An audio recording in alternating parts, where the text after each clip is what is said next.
a relatively high person in the organization who was having behavior issues. Uh, said differently, everyone thinks you're a dick.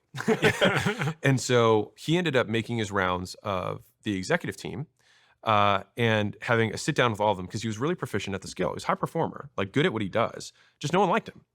And so he talked to 4 different executives and the behavior didn't change.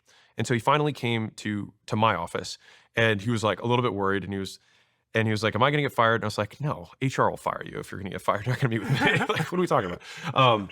But when we sat down, I said, okay, I want to be clear. I want to decrease the likelihood that people call you a dick in the future. I was like, does that sound like an agreeable goal? And he said, yeah, I want that. I was like, okay, good.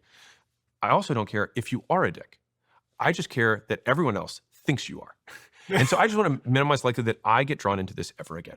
So the reasons that they are calling you a dick, we need to dive into that because every other conversation you'd had with, some of the leaders was just like, hey man, stop being a dick. And the thing is what do you do with that? Nothing. You just get insulted and then you have nothing to do. And so instead it's like, okay, when you cut people off when they talk, stop, start, keep doing. Do this instead. Shut up. So when someone else is talking, wait until they finish. And if you're not sure, ask if they're done.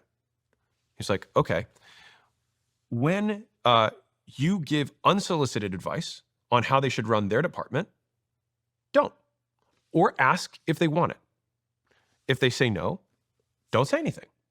And so we identified 3 or 4 behaviors that he was doing. And I said, just do this instead.